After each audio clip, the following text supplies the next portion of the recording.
우리 찬송가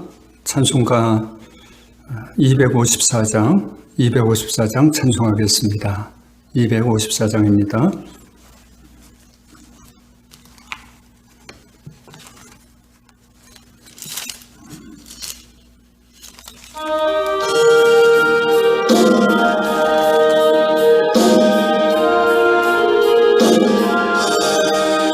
내 주의 보혈은 정하고 정하다.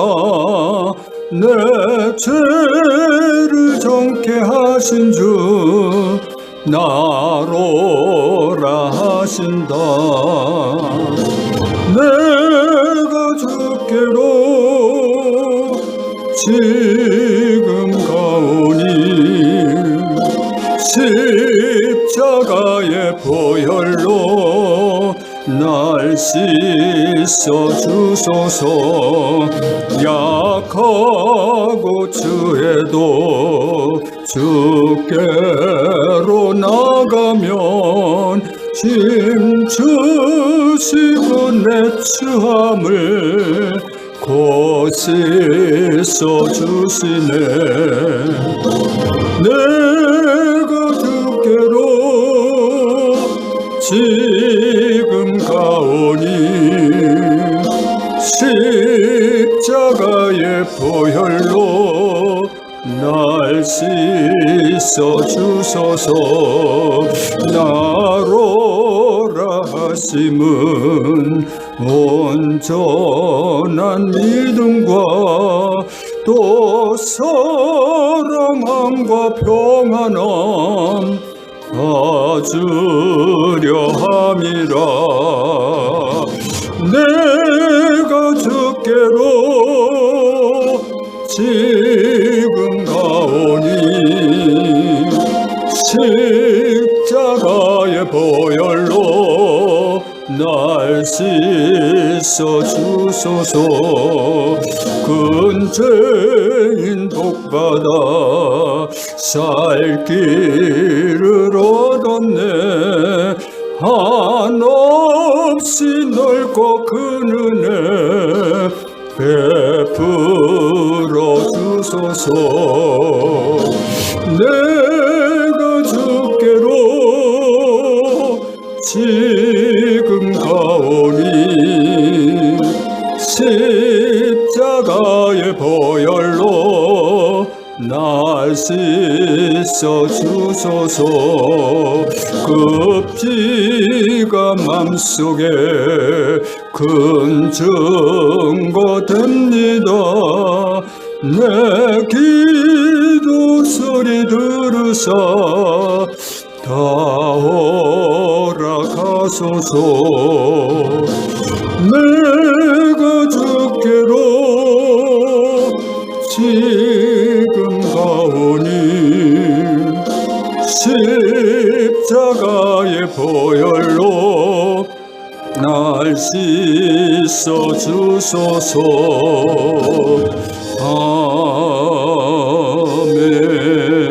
아멘. 사도신경으로 신앙 고백하시겠습니다.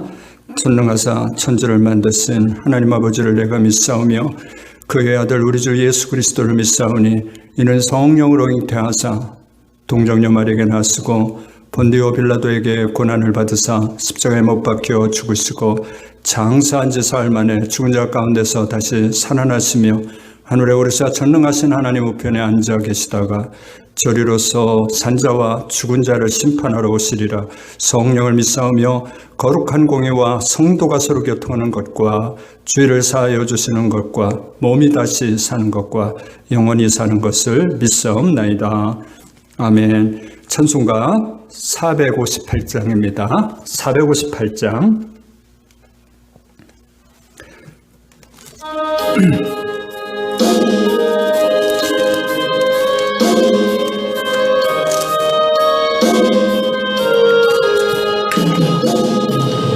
마음이 슬픔이 가득할 때 주가 위로해 주시리라.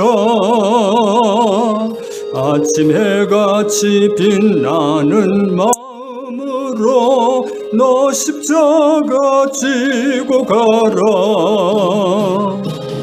참 기쁜 마음으로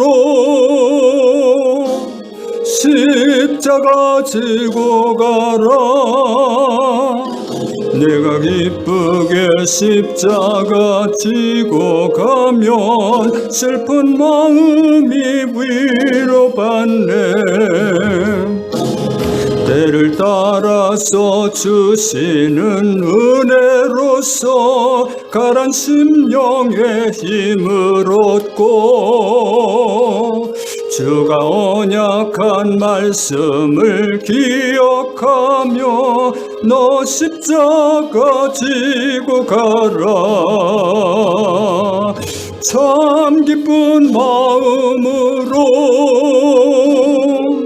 십자가 지고 가라. 네가 기쁘게 십자가 지고 가면 슬픈 마음이 위로받네. 내가 맡은 일 성실히 행할 때에 주님 앞에서 상 받으리. 주가 베푸신 은혜를 감사하며 너 십자가 지고 가라. 참 기쁜 마음으로 십자가 지고 가라. 네가 기쁘게 십자가 지고 가면 슬픈 마음이 위로받네. 아멘. 이 시간 우리 한번 같이 기도하는 시간을 갖겠습니다.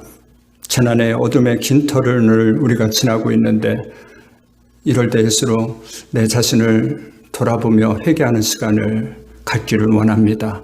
그리고 정작 하나님의 뜻이, 하나님의 그 섭리가 어디 있는지 우리가 깨닫기를 원합니다. 하나님, 우리를 긍휼히 여겨 주옵소서. 주여 불쌍히 여겨 주옵소서. 이렇게 먼저 회개의 기도를 드리시고요. 두 번째는 우리가 치유와 회복의 역사가 있게 하옵소서 기도하시기를 바랍니다. 먼저 내 자신이 치유받고 회복되기를 원합니다. 두 번째는 우리 가정이 치유받고 회복되기를 원합니다. 우리 자녀들이 치유받고 회복되기를 원합니다. 그리고 우리 공동체가 치유받고 회복되기를 원합니다. 이 땅에 세우신 하나님의 교회들이 치유받고 회복되기를 원합니다. 이 나라의 민족이 치유받고 회복되기를 원합니다. 우리 한번 같은 마음으로 우리가 눈을 감고 기도하시기를 바랍니다. 할렐루야. 할렐루야. 살아계신 우리 하나님을 찬양합니다. 우리 하나님, 오늘도 우리의 삶에 임재하셔서 우리가 가는 곳곳마다 주님의 은혜가 넘치게 하심을 감사합니다. 우리는 하나님의 은혜가 아니고서는 단 한순간도 살 수 없는 존재임을 고백합니다. 우리의 삶 속에 우리 주님이 신령과 진정으로 임재하여 주옵시고 우리가 드리는 예배가 영과 진리로 하나님 앞에 올려드리게 도와 주옵소서. 우리 하나님, 세상의 그 어떤 시련과 어떤 고난과 세상의 어떤 유혹 속에서도 진정 그리스도인으로서의 진실한 삶을 살아가게 도와주시고 우리가 세상에서 죄악 가운데서 우리를 지켜주시고 보호하여 주시고 하나님 아버지, 우리를 인도하여 주시기를 원합니다. 하나님 아버지, 긴 재앙의 터널에서 우리가 먼저 내 자신을 돌아보기를 원합니다. 주여, 지금까지 내가 하나님 없이 세상과 짝하면서 지내왔던 나의 잘못된 삶을, 죄악된 삶을 주님 앞에 내려놓습니다. 여전히 아버지, 내가 세상에서 주인 노릇하면서 내 맘대로, 내 뜻대로, 내 고집대로 살아왔던 것 주님 이 시간 내려놓습니다. 나의 옛사람의 잔재, 옛사람의 죄악의 잔재들을, 세속에 물든 잔재들을 주님 앞에 내려놓습니다. 주여, 나를 치유하시고 회복시켜 주옵소서. 하나님 아버지, 내가 주님 앞에 바로 서지 않고 내가 주님 앞에 온전히 깨끗한 마음으로 진실한 마음으로 바로 서지 않고 어떻게 하나님 다른 사람들을 변화시킬 수 있겠습니까? 주여, 나로부터 회개의 역사가 일어나게 도와 주옵소서. 하나님 아버지, 우리 가정을 치유하시고 회복시켜 주옵소서. 하나님, 내 힘으로도 내 능으로도 안 됩니다. 우리 하나님 개입하여 주시고 역사하여 주시고 섭리하여 주옵소서. 주여, 우리 자녀들을 치유하시고 회복시켜 주옵소서. 저들이 속히 주께 돌아올 수 있는 은혜를 허락하여 주옵소서. 아버지 하나님, 주님의 피값으로 세워주신 이 땅의 교회들을 치유하시고 회복시켜 주옵소서. 다시 한번 아버지 하나님, 이 땅에 세우신 교회 가운데 성령의 바람, 은혜의 바람이 불게 하여 주옵소서. 주여, 우리와 함께하여 주옵소서. 이 나라 이 민족을 치유하시고 회복시켜 주셔서 속히 이 땅에 예수 그리스도의 푸른 계절이 올 수 있도록 인도하시고 역사하여 주옵소서. 오늘도 예배 가운데 온전히 주의 성령께서 우리 한 사람 한 사람 가운데 친히 임하여 주시고 역사하여 주시고 인도하여 주시옵소서. 모든 영광을 주님께 올렸고 감사를 드리며 살아계신 우리 주 예수 그리스도 이름으로 기도하옵나이다. 아멘. 오늘 우리에게 주시는 하나님의 말씀입니다. 사도행전 7장입니다. 사도행전 7장 30절로부터 38절까지입니다. 30절로부터 38절.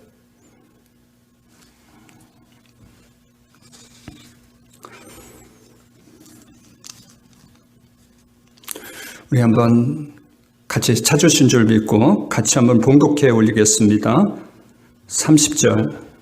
40년이 참에 천사가 시내 산 광야 가시나무 떨기 불꽃 가운데서 그에게 보이거늘 모세가 그 광경을 보고 놀랍게 여겨 알아보려고 가까이 가니 주의 소리가 있어 나는 내 조상의 하나님 즉 아브라함과 이삭과 야곱의 하나님이라 하신대 모세가 무서워 감히 바라보지 못하더라. 주께서 이르시되 네 발의 신을 벗으라. 네가 서 있는 곳은 거룩한 땅이니라. 내 백성이 애고에서 괴로움 받음을 내가 확실히 보고 그 탄식하는 소리를 듣고 그들을 구원하려고 내려왔노니 이제 내가 너를 애굽으로 보내니라 하시니라. 그들의 말이 누가 너를 관리와 재판장으로 세웠느냐 하며 거절하던 그 모세를 하나님은 가시나무 떨기 가운데서 보이던 천사의 손으로 관리와 속량하는 자로서 보내셨으니 이 사람이 백성을 인도하여 나오게 하고 애국과 홍해와 광야에서 40년간 기사와 표적을 행하였느니라. 이스라엘 자손에 대하여 하나님이 너희 형제 가운데서 나와 같은 선지자를 세우리라 하던 자가 곧 모세라. 시내산에서 말하던 그 천사와 우리 조상들과 함께 광야교회에 있었고 또 살아있는 말씀을 받아 우리에게 주던 자가 이 사람이라. 아멘. 우리 이 시간 또 고백하겠습니다. 우리 예수님은 우리의 주님이십니다. 우리의 모든 삶의 주인 되시고 나의 모든 것의 주인 되십니다. 우리 예수님은 우리의 그리스도가 되십니다. 우리 예수님이 우리의 구주가 되시고 구세주가 되신 것입니다. 우리 예수님은 우리의 생명이 되십니다. 우리 예수님은 우리에게 영원한 생명, 영생을 주시기 위해서 이 땅에 오신 것입니다. 우리 예수님은 오늘도 성령으로 우리와 함께 계십니다. 아멘. 우리가 지금까지 스데반의 설교 중에서 아브라함의 스토리, 요셉의 스토리, 그리고 모세의 스토리에 대해서 알아보고 있습니다. 스데반의 설교의 핵심 포인트는 바로 한 사람의 이야기가 아닙니다. 그 속에서 하나님의 역사하심, 하나님의 구속사를 봐야 되는 것이지요. 우리가 역사를 보는 관점이 두 가지가 있습니다. 하나는 모든 인류의 역사를 인본주의 역사관으로 보는 것이죠. 그렇습니다. 사람 중심의 역사관입니다. 그래서 인류의 모든 역사 가운데 하나님이 보이지 않고 사람만이 보이는 것이죠. 이것을 세속주의 역사관이라고도 합니다. 그러나 또 하나의 역사관이 있다면 그것은 신본주의 역사관입니다. 하나님 중심의 역사관이지요. 하나님 중심의 역사관. 우리가 신앙생활을 한다는 것은 모든 인류의 역사의 배후에 하나님의 개입하심과 간섭하심과 섭리하심이 있는 것입니다. 하나님의 손길을 우리가 깨달아야 되는 것이죠. 하나님은 오늘도 하나님의 목적대로 하나님의 뜻 가운데로 우리를 이끌어 가시는 것입니다. 우리 하나님은 말씀으로 우주 만물을 창조하시고 그리고 오늘도 주님 말씀으로 우주 만물을 다스리시고 통치하시고 이끌어 가시는 것입니다. 여러분, 성경은 철저히 하나님의 이야기입니다. 예수 그리스도의 이야기인 것입니다. 하나님의 목적하신 바 하나님의 뜻대로 하나님의 계획대로 하나님의 충성된 사람을 통해서 이끌어 가시는 것이지요.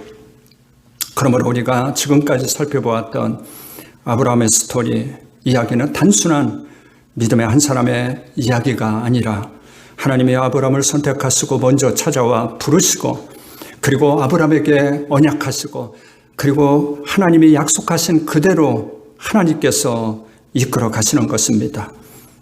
요셉의 스토리, 모세의 스토리도 마찬가지인 것입니다. 요셉이 단순히 형들의 시기로 말미암아 애굽의 노예로 팔리고 그가 억울한 누명을 써서 감옥에 갔지만 그가 애굽 왕의 꿈을 해몽함으로 그가 애굽의 총리가 되었다, 이 얘기가 아닙니다. 여러분, 모세가 단순히 갈대상제에서 건진받은 한 아이의 이야기가 아니라는 거예요. 하나님은 요셉과 모세를 부르셔서 모세를 통해 요셉을 통해서 하나님의 목적, 하나님의 뜻을 이루어 가시는 것입니다. 그래서 성경은 전체적으로 하나님의 이야기 그리고 예수 그리스도의 이야기인 것입니다. 하나님의 섭리의 역사 그리고 하나님의 구속사의 관점으로 우리가 성경을 보아야 될 것입니다. 여러분, 우리는 성경을 통해서 단순히 성경 속에 있는 한 인간의 역사를 보는 것이 아니라 인간의 역사 가운데 개입하시고 간섭하시고 인도하셔서 구원을 완성시키는 하나님의 섭리, 하나님의 역사하심을 깨달으시기를 바랍니다. 스데반 집사가 사내들인 공회 앞에서 자신의 변론적인 설교를 길게 합니다. 그런데 여러분, 이 스데반의 장황한 설교 속에서 스데반이 분명히 전하고자 하는 핵심 포인트가 무엇이었습니까? 그것이 한마디로 말하면 하나님의 구속사입니다. 그것은 구약의 역사 속에서, 다시 말해서 이스라엘의 역사 속에서 내포하고 있는 최종 목적지는 바로 장차 예수 그리스도를 이 땅에 보내주실 것이라는 것이죠. 다시 말해서 이 땅에 메시아를 보내주실 것이다. 그리고 그 메시아를 통해서 하나님의 구원 역사를 이루어 가실 것이라는 것입니다. 여러분, 구약 전체는 장차 오실 예수 그리스도십니다. 구약 전체의 역사는 예수 그리스도를 맞이하기 위한 준비인 것이지요. 이것을 설명하기 위해서 스데반은 아브라함의 이야기, 그리고 요셉의 이야기, 그리고 모세의 스토리를 끄집어낸 것입니다. 스데반 집사는 지금 율법에 정통하다고, 아니 율법을 다 지켜 행하고 있다는 그 유대인들의 지도자들, 사내들인 공회 앞에서 너희들은 율법을 안다고 하지만, 아니 율법을 자랑하고 있지만 정작 그 율법 속에 있는 그 율법의 가치관을 너희들은 모르고 있다고 지금 지적하고 있는 거예요. 핵심 가치를 너희들은 지금 모르고 있다는 것입니다.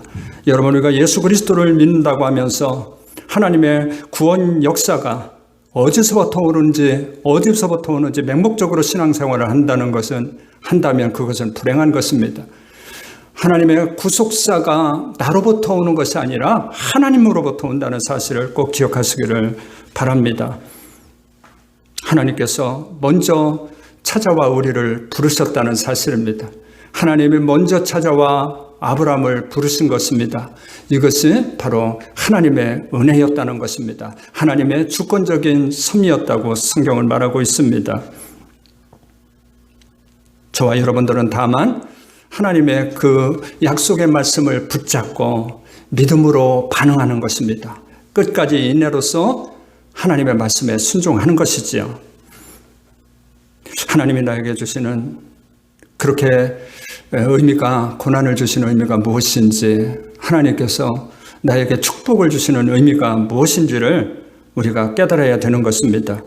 지난 시간에 살펴보았던 사도행전 7장 17절을 다시 한번 보겠습니다. 모세의 이야기 속에 사도행전 7장 17절은 이렇게 말합니다. 하나님이 아브라함에게 약속하신 때가 가까움에 이스라엘 백성이 애굽에서 번성하여 많아졌더니. 아멘. 여기 보면 하나님이 아브라함에게 약속하신 때가 가까웠다는 것이지요. 그렇다면 하나님이 아브라함에게 약속하신 것이 무엇입니까? 그것은 한마디로 말하면 하나님의 나라였습니다. 물론 구체적으로 말하면 창세기 12장 1절로부터 3절까지의 말씀이죠. 하나님이 어느 날 아브라함에게 먼저 찾아와서 아브라함을 부르셨습니다. 너는 본토 친척 아비집을 떠나서 내가 너에게 지시할 땅으로, 내가 너에게 보여줄 땅으로 가라는 것이었습니다. 그리하면 너로 큰 민족을 이루게 하겠고 내 이름을 창대하게 하여 내게 복이 될지라. 복의 근원이 되겠다는 말씀이죠. 그리고 창세기 22장 17절에도 하나님은 아브라함에게 다시 약속을 상기시켜 줍니다. 너는 하늘을 보라는 것이었습니다. 하늘의 별을 보라. 너의 후손이 하늘의 별과 같이 되겠고 그리고 땅의 모래같이 많아지게 하겠다는 것이었습니다. 오늘 이 약속을 하나님이 아브라함에게 주셨는데 그 약속이 이룰 때가 됐다는 것입니다. 이 약속이 지킬 때가 되었다고 지금 하나님이 말씀하시는 것이죠. 너희 후손이 애굽 땅에서 번성하여 하늘의 별과 같이 많아져서 이 땅으로 돌아와 하나님을 섬길 그때가 되었다는 것입니다. 그렇다면 여러분, 이스라엘 민족이 수가 많아지고 번성하게 된 이유가 뭐였습니까?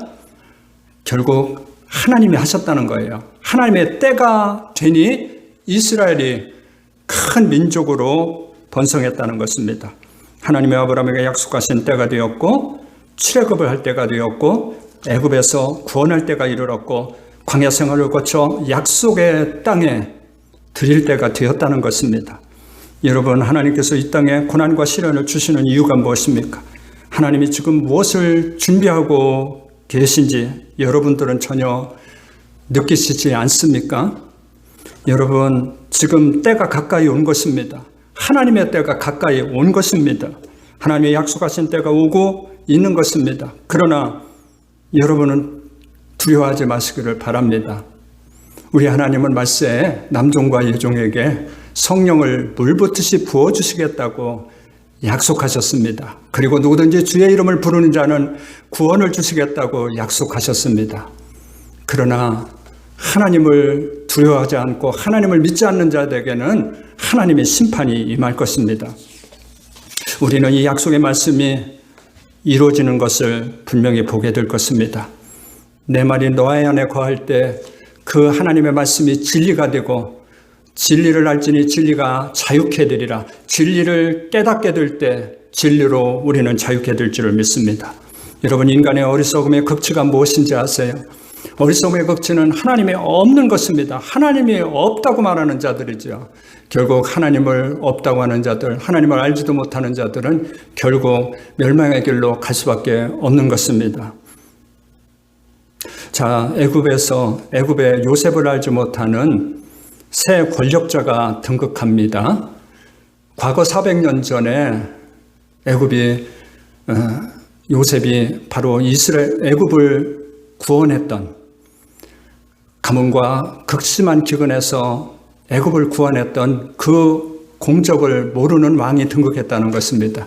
그리고 그 왕이 애굽 전역을 살펴보니까 그 애굽 내에서 히브리 민족이 날마다 번성하여 큰 민족을 이루고 있었고, 이 민족이 장차 애굽의 위험이 될 수도 있다. 그래서 위협이 될 수 있다. 그래서 하루아침에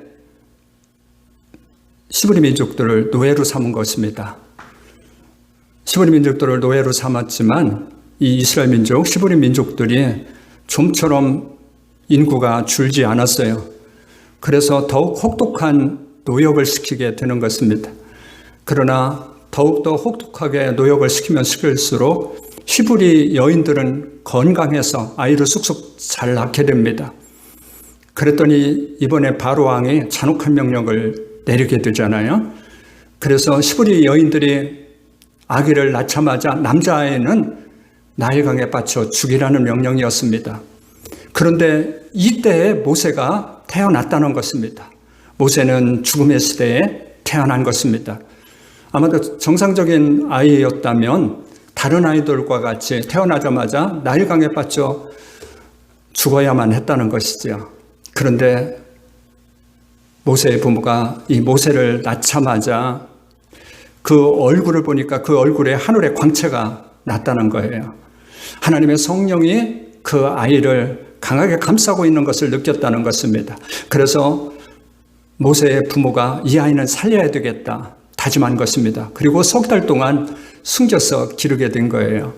그런데 더 이상은 주변을 속일 수가 없었습니다. 만약에 들통이라도 나게 되면 모세의 가족은 전멸할 수가 있었습니다.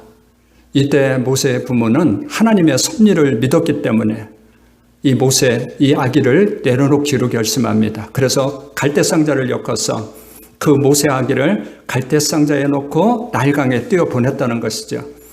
그런데 놀라운 것은 그때 정확한 타이밍에 그때 바로의 공주가 시녀들과 함께 나일강가에 목욕을 나온 것입니다. 아니, 왕궁에는 화려한 목욕탕도 많고 수영장도 있는데 하필 그 시간에 정확한 타이밍에 나일강변으로 목욕하러 온 것입니다. 그리고 그 바구니를 발견하게 되고 그 아기의 눈망울 보면서 그 바로의 공주가 모성애를 느꼈다는 것이죠. 그래서 왕궁으로 데려다가 자기의 양아들로 기르기 시작했다는 것입니다. 그래서 모세는요, 그 왕실에서 자라면서 세계 최고 엘리트 교육을 받았다는 것입니다. 애국의 모든 문물을 다 익히고 통달하게 됩니다. 뿐만 아니라 이제 유무로 불러온 자기 친모를 통해서 바로 신앙 교육을 배운 것입니다. 너는 히브리인이야. 하나님께서 너를 통해서 히브리인들을 구원하려고 보내신 하나님의 도구다. 이렇게 이제 친모로부터 신앙 교육을 받았다는 것이죠. 그러므로 모세에게 있어서 어려서부터 자기가 하나님의 사람이요, 자기는 히브리인이요, 자기의 그 정체성을 분명히 알았다는 것입니다. 그리고 자기 힘으로 자기 능력으로 히브리인들을 구원할 생각을 하게 된 것입니다. 그런데 여러분, 이때 모세의 생각은 착각이었습니다. 자기 힘으로 하려고 할 때 동족으로부터 거절당하고 모세가 이제 자기 자신이 히브리인이라는 사실과 그리고 살인한 사실이 발각될까 봐 그는 정신없이 광야 미디안으로 도망간 신세가 되는 것입니다. 얼마나 분하고 억울했겠어요. 아마도 자기 꿈이 산산이 부서지고 만 것입니다. 여러분, 하나님의 비전을 내 힘으로 내 능력으로 이루려고 할 때 이렇게 무너지는 것입니다. 모세는 그래서 광야 생활을 시작하게 된 것입니다. 광야는 하나님께서 모세를 훈련하시고 빚으시는 시간이었다는 것이죠. 하나님은 모세를 완전히 추락시켜서 광야로 가게 하셨고 그곳에서 교만한 마음을 낮추시고 그리고 모난 부분들을 깨트리시고 하나님의 사람으로 빚어가기 시작한 것입니다. 여러분, 우리가 뭔가 능력이 있다고 할 때 하나님은 나를 통해서 역사하지 않습니다. 하나님은 내가 완전히 꼬꾸라졌을 때, 완전히 가루가 되었을 때 시작하시고 나를 통해서 역사하기 시작하는 것이죠.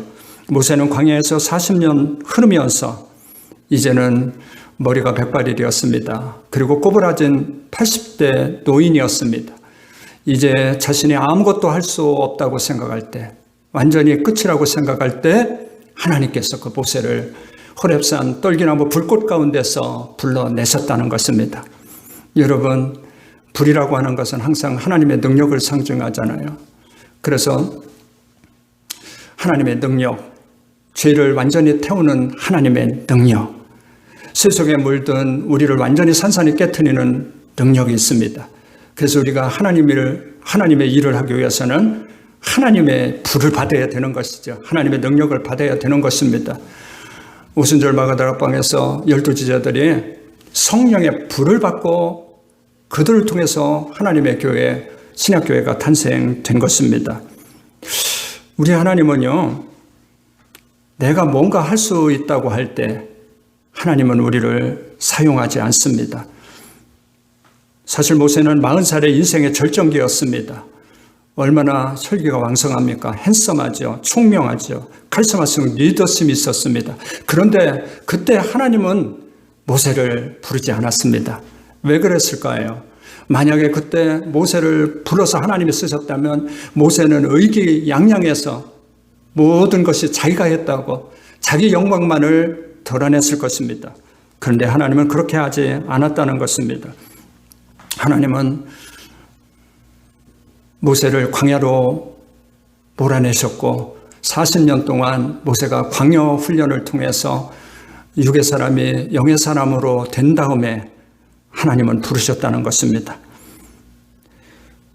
오늘 나는 내 조상의 하나님, 아브라함의 하나님, 이삭의 하나님, 야곱의 하나님이다 라고 하면서 하나님께서 모세에게 말씀하시죠. 우리 33절을 한번 보겠습니다. 33절.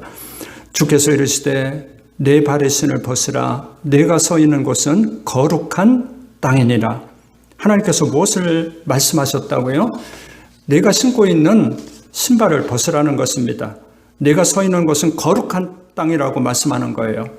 우리 하나님은 사랑의 하나님이시지만 거룩하신 하나님이십니다. 그러므로 누구든지 하나님께 나가기 위해서는 우리가 신고 있던 신발을 벗어야 됩니다. 신고 있던 신발이 무슨 뜻입니까? 지금까지 세속에 물들었던 이 죄의 잔재들을 벗어야 된다는 말입니다. 옛사람의 잔재, 거짓진 우리 자아를 다 벗어야 된다는 말입니다. 그때부터 하나님의 역사가 시작될 것입니다. 우리 한번 34절을 한번 보겠습니다. 내 백성 애굽에서 괴로움을 받는 것을 내가 확실히 보고 그 탄식하는 소리를 듣고 그들을 구원하려고 내려왔느니 이제 내가 너를 애굽으로 보내리라 하시니라. 할렐루야. 모세가 소명받는 말씀이죠.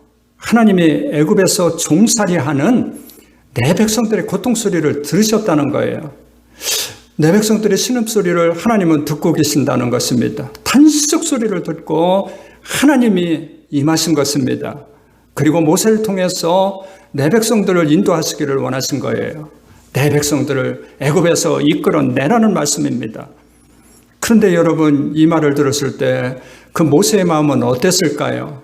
하나님이 말씀하셨을 때 기뻐되면서 하나님의 말씀을 받았을까요? 아닙니다. 모세는 몇 번이나 애굽으로 가는 것을 거부했어요. 모세에게 있어서 애굽은 트라우마가 있는 곳입니다. 거기서 자라면서 애굽이 얼마나 강한 나라인지 모세는 너무나 잘 알고 있어요. 애굽을 굴복시키고 그곳에서 이스라엘 백성들을 끄집어낸다는 것은 완전히 불가능한 것이었습니다. 뿐만 아니라 그곳에서 모세는 동족을 도우려다 오히려 배신당하고 쫓겨났잖아요. 모세는 다시는 애굽으로 돌아가고 싶지 않았습니다. 그런데 하나님은 암몽 같은 애굽으로 다시 보내시는 것입니다. 그래서 모세가 두려워한 것이지요. 제가 알고 있는 어느 작은 교회 그 사모님이 계신데 그분은 자기 아버지가 작은 교회 목사였습니다. 고생을 많이 해서 그런지 자기는 이 다음에 가서 죽어도 목사의 사모가 되지 않겠다. 목사와는 죽어도 결혼하지 않겠다 이렇게 마음을 먹었습니다. 그래서 자기 신랑감을 고르는데 항상 물론 교회는 다니지만 세속적인 사람을 골랐다는 것입니다. 술, 담배 먹고 그냥 형식적으로 교회 다니는 사람을 골랐다는 것입니다. 아니나 다를까 결혼해서 보니까 자기 남편은 정말 세속적인 사람이었습니다. 이 사람은 절대 신학교는 가지 않겠구나 생각을 했습니다. 그로부터 10년이 지났다는 거예요.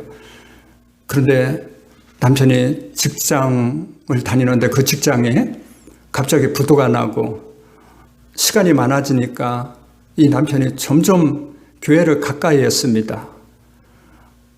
주일 예배는 물론이고 저녁 예배 그리고 수요 예배 새벽 기도를 가기 시작했어요.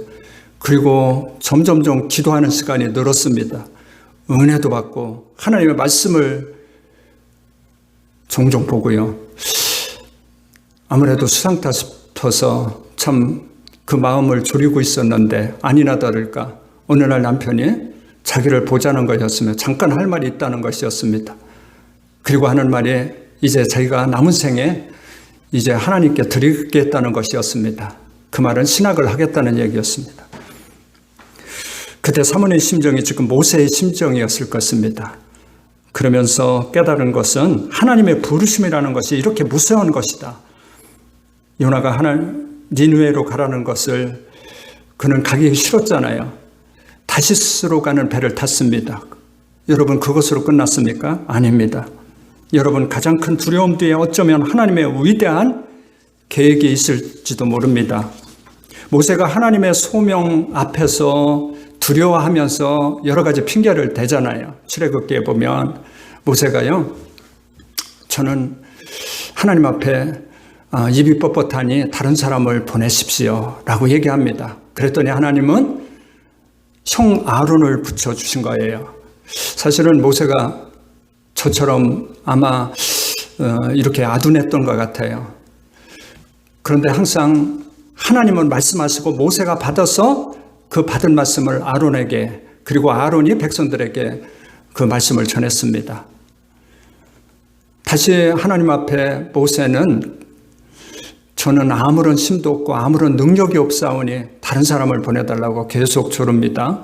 그런데 우리 하나님이 뭐라고 말씀하셨죠? 지금 내가 가지고 있는 것을 내놓으라는 것이었습니다.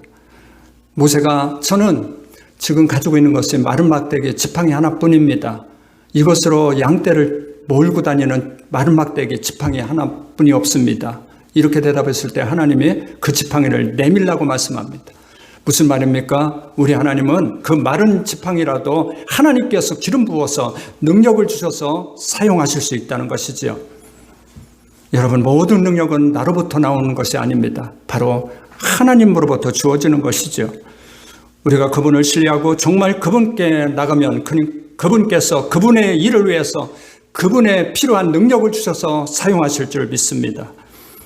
저와 여러분들의 능력으로 하는 것이 아닙니다. 하나님이 하시는 것입니다. 다만 우리는 부르심의 자리에서 믿음으로 반응하는 것이죠. 믿음으로 순종할 뿐입니다. 하나님 모세를 애굽에서 보내면서 뭐라고 말씀하셨습니까? 출애굽기 3장 12절에 보면 하나님이 이르시되 내가 반드시 너와 함께 있으리라. 내가 이제부터는 반드시 너와 함께 있으리라.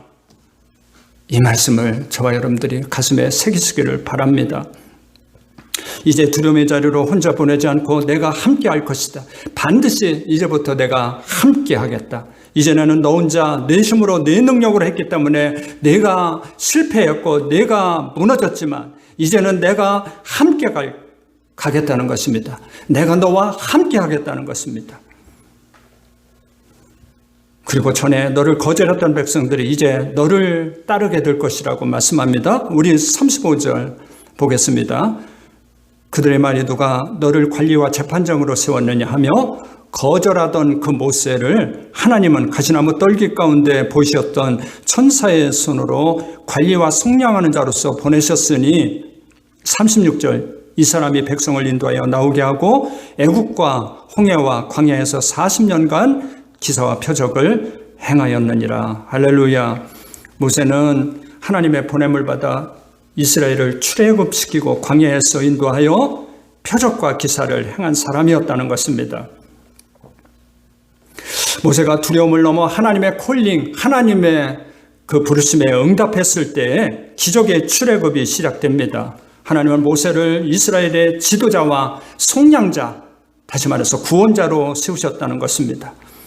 37절, 38절을 우리 한번 다시 읽겠습니다. 37절, 이스라엘 자손에 대하여 하나님이 너희 형제 가운데서 나와 같은 선지자를 세우리라고 하던 자가 곧 모세라. 시내산에서 말하던 그 천사와 우리 조상과 함께 광야교회에 있었고 또 살아있는 말씀을 받아 우리에게 주전자가 이 사람이라. 여기 너무나 중요한 말씀을 하고 있는 거예요. 시대반은 먼저 모세가 장차 오실 메시아 그리스도를 예언한 사람이라고 지금 말하고 있는 거예요. 모세는 신명기 18장 5절에서 내 하나님 여호와께서 너희 중에 나 같은 선지자 하나를 너를 위하여 일으키시리니 너희는 그를 들을지니라고 예언한 바 있습니다. 모세가 예수 그리스도를 예언했습니다. 스데반이 모세가 하나님의 모형이요, 하나님의 그림자요, 하나님의 예표라고 지금 설명하고 있는 거예요. 여러분, 모세는 예수 그리스도의 예표였습니다. 스데반은 너희들이 모세를 위대한 지도자라고 존경하면서 구원의 핵심 포인트를 너희들이 놓치고 있다고 지금 강변하는 거예요. 모세가 어떤 일을 했는지를 안다면, 아니 모세가 어떤 일을 했죠? 하나님은 모세를 통해 이스라엘 백성들을 애굽의 종살이에서 구원하시고 홍해의 길을 내시고 광야길을 내시고 약속의 땅으로 인도하게 한 것이지요. 모세가 어떤 일을 했는지 안다면 예수님이 어떤 일을 행하기 위해서 이 땅에 오셨는지, 그리고 예수님이 이 땅에 오셔서 어떤 일을 행하셨는지를 모를 수 있겠느냐, 그 얘기를 지금 스데반이 하고 있는 것입니다. 특별히 38절을 보면은 이스라엘 백성들은 출애굽에서 광야교회에 있었다는 것을 강조하고 있습니다. 이스라엘 백성들이 출애굽에서 광야교회에 있었다는 거예요. 여러분, 그 고통스러운 광야 40년을 교회라고 지금 표현하고 있는 것입니다. 스데반의 놀라운 영적인 통찰력이 아닐 수 없어요. 이스라엘 백성들이 출애굽 이후 40년 광야를 전전했던 무리였잖아요. 그런데 그곳이 하나님이 불러내신 광야교회였다, 광야학교였다고 지금 말하고 있는 것입니다. 여러분, 예수님이 이 땅에 오셔서 12 제자를 불러내시고 그리고 초대교회를 탄생시키셨잖아요. 여러분, 교회의 본질은 하나님께서 불러내신 무리라는 의미를 갖고 있어요. 하나님이 불러내신 무리. 그래서 하나님이 구별하신 거룩한 무리가 교회라고 하고 있는 것입니다. 예수님이 이 땅 가운데 하나님의 백성들을 다시 불러내셔서 교회를 이루시고 지금도 이끌어 가시는 것입니다. 그 교회를 통해 하나님의 계시의 말씀을 가르치시고 그리고 구원 역사를 이루시는 것을 너희들은 모르느냐, 스데반이 그 얘기를 하고 있는 것입니다. 그렇습니다, 여러분. 하나님은 우리 한 사람 한 사람을 통해서 이루시려는 놀라운 목적과 계획이 있는 것입니다. 우리는 지금 도무지 알지 못해도, 도무지 우리의 길이 보이지 않아도 우리가 끝까지 하나님의 약속을 붙잡고 믿음으로 반응한다면, 그리고 인내로 순종한다면 언젠가 하나님의 때, 하나님의 방법으로, 하나님의 사람을 통해서 우리의 인생의 홍해길을 내시고 우리 인생의 광야길을 내시고 영적 가나안 약속의 땅으로, 영원한 나라로 우리를 인도해 주실 것입니다. 기도하겠습니다. 우리 하나님 아버지, 우리가 비록 연약하고 부족하여 하나님의 놀라운 섭리와 계획을 다 깨닫지 못하고 우리가 방황하며 살 때가 많습니다. 그렇지만 우리가 믿음의 눈으로, 하나님의 눈으로 하나님의 약속의 말씀을 붙잡고 나갈 수 있는 은혜를 베풀어 주옵소서. 모세를 핏덩이부터 하나님의 인생 속에, 하나님의 섭리 속에 인도하신 것처럼 우리 한 사람 한 사람, 우리 인생도 우리 하나님이 개입하시고 간섭하시고 섭리하시고 여기까지 인도하신 줄을 믿습니다. 우리가 캄캄하고 실패한 인생 같지만 사실은 하나님의 훈련 속에, 하나님의 계획 속에, 하나님의 다루심 속에 있다는 것을 우리가 깨닫고 하나님의 음성을 듣고 끝까지 우리가 하나님의 음성을 쫓아 갈 수 있는 믿음을 주옵소서. 우리 하나님 아버지, 날마다 우리가 믿음으로 나가기를 원합니다. 우리 하나님 아버지 주의 성령께서 우리와 함께하여 주옵소서. 주님 함께 하시면 됩니다. 주여, 우리 교회와 우리의 믿음의 형제 가정들과 그리고 모든 이 땅에 세워주신 교회와 함께하여 주옵소서. 감사를 드리며 존귀하신 우리 주 예수 그리스도 이름으로 기도하옵나이다. 아멘.